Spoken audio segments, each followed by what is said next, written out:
Општина Штип денес го одбележа Светскиот ден за борбата против СИДА, кој се одбележува на 1 декември.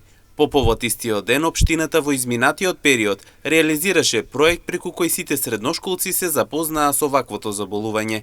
Раководителот на секторот за образование при општина Штип, Снежана Санева, вели дека проектот се реализираше во сите средни општински училишта со цел подигање на свеста за ваквото заболување во насока на превенција од истото. Целта на денешната пресконференција е информирање на јавноста за реализација на проектот подигање на свеста на средношколската младина за сексуално преносливите болести и можните последици од нив во насока на превенција на истите.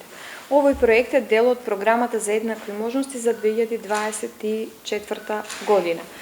Како што беше планирано, проектот се реализираше во сите средни општински училишта и во државниот музички училишен центар и беа опфатени учениците од прва година.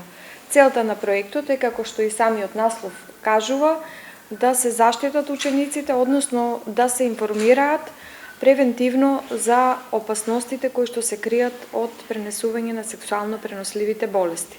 За оваа цел веќе имаме воспоставено долгогодишна соработка со Центарот за јавно здравје.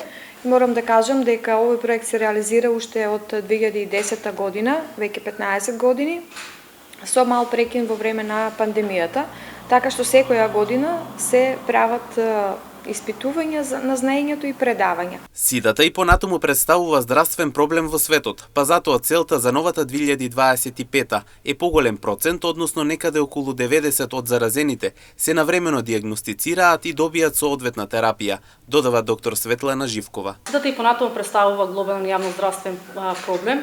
ХИВ е инфекција која што се трансмисира глобално во сите земји од светот.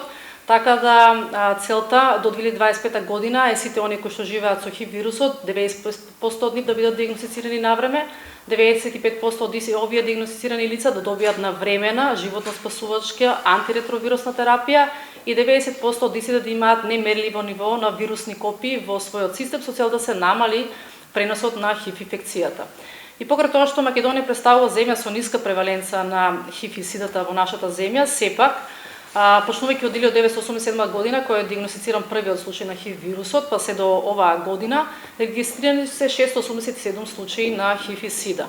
Дека едукацијата за заштитата од ваквото заболување е од голема важност за средношколците. Согласна и доктор Јасмина Сазовска, која додатно истакна дека покрај предавањето низ училиштата тие вршели предтестирање и посттестирање, со цел се проверат знаењата на учениците. Во овој проект беа офатени вкупно 470 ученици, каде што концептот на предавањата беше пред самото предавање им се даваше тест, односно пред тест, да се со цел да се евалуира претходното знаење на учениците во однос на оваа тема.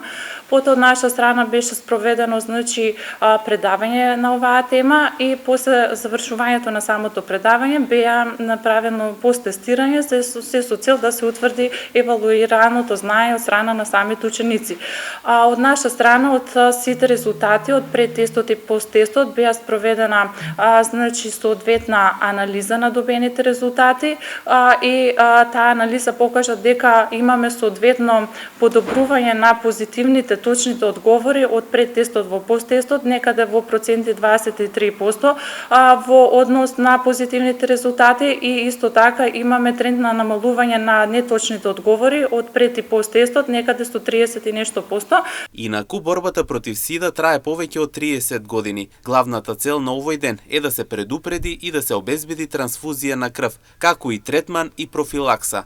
Секоја година на 1 декември речиси во сите земји се одбележува се со поголеми информативни кампањи за превентива и заштита од оваа опасна болест, бидејќи за неа се уште нема лек кој може целосно и со гаранција да ја излечи.